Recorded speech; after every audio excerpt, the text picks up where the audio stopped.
Hello everyone, this is Mrs. Still. I'm giving you a story to read with me called The Sneetches by Dr. Seuss.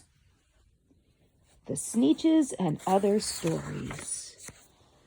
The Sneetches. Now the star-belly Sneetches had bellies with stars. The plain-belly Sneetches had none upon theirs. Those stars weren't so big. They were really so small, you might think such a thing wouldn't matter at all. But because they had stars, all the star-belly Sneetches would brag, "We're the best kind of Sneetch on the beaches." With their snoots in the air, they would sniff and they'd snort. "We'll have nothing to do with the plain-belly sort." And whenever they've met some, when they were out walking, they'd hike right on past them without even talking.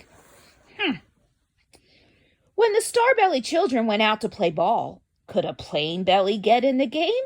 Not at all. You only could play if your bellies had stars, and the plain belly children had none upon theirs.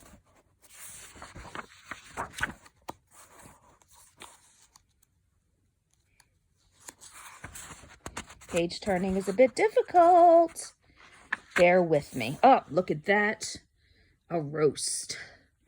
When the star-belly Sneetches had Frankfurter roasts, or picnics or parties or marshmallow toasts, they never invited the plain-belly Sneetches. They left them out cold in the dark of the beaches. They kept them away, never let them come near, and that's how they treated them year after year.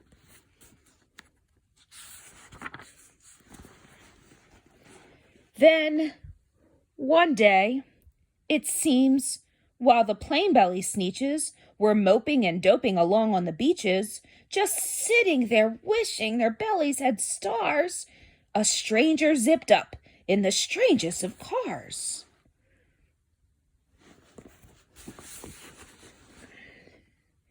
"My friends," he announced in a voice clear and keen, "my name is Sylvester McMonkey McBean, and I've heard of your troubles. I've heard you're unhappy. But I can fix that. I'm the fix-it-up chappie. I've come here to help you. I have what you need, and my prices are low, and I work at great speed. And my work is 100% guaranteed." Wonder what that work will be. Coming in, taking advantage in a crisis. What will he do? Then quickly Sylvester McMonkey McBean put together a very peculiar machine. And he said, "You want stars? Like a star-belly Sneetch? My friends, you can have them for $3 each." So everyone paying up the money to Sylvester McMonkey McBean. "Just pay me your money and hop right aboard." So they clambered inside. Then the big machine roared, and it clonked, and it bonked, and it jerked, and it burked, and it hopped them about. But the thing really worked. When the plain-belly Sneetches popped out, they had stars. They actually did. They had stars upon theirs. Then they yelled at the ones who had stars at the start. "We're exactly like you. You can't tell us apart. We're all just the same, now you snooty old smarties, and now we can go to your Frankfurter parties." "Good grief," groaned the ones who had stars at the first. "We're still the best Sneetches, and they are the worst.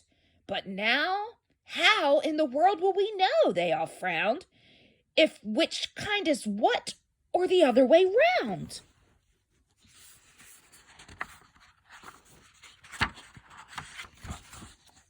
Gotta turn these pages with one hand.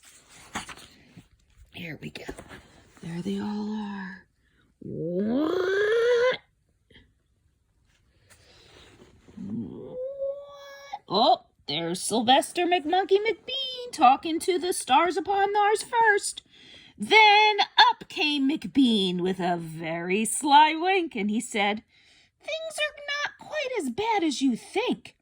So you don't know who's who. That is perfectly true. But come with me, friends. Do you know what I'll do? I'll make you again the best Sneetches on beaches, and all it will cost you is $10 eaches."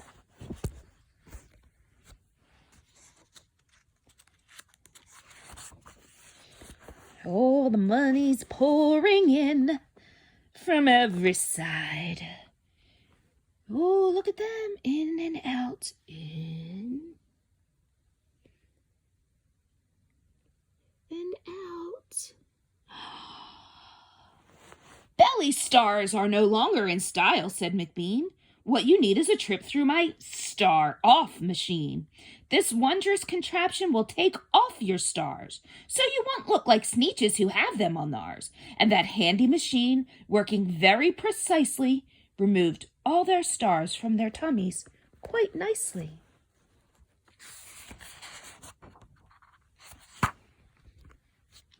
Here we go, walking around like we're cool. Uh-oh. What? What? What? Oh, did you see that? Look who's there. Whoop. Then, with snoots in the air, they paraded about, and they opened their beaks, and they let out a shout. "We know who is who. Now there isn't a doubt.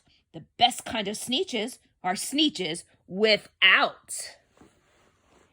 Then, of course, those with stars all got frightfully mad. To be wearing a star now was frightfully bad.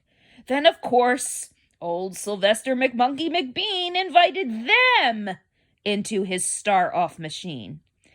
Then, of course, from then on, as you probably guess, things really got into a horrible mess.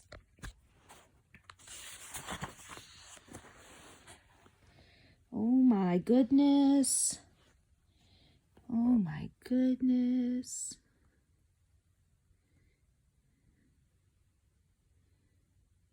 Ooh. All right.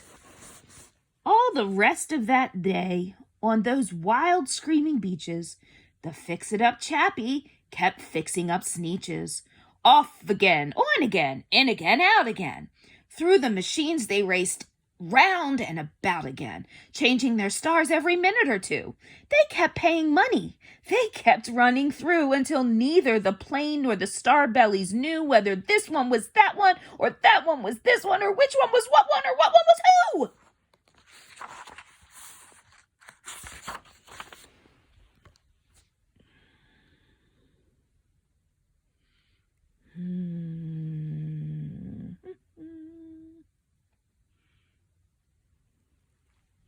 Then, when every last cent of their money was spent, the fix-it-up chappie packed up and he went, and he laughed as he drove in his car up the beach. They never will learn. No, you can't teach a Sneetch.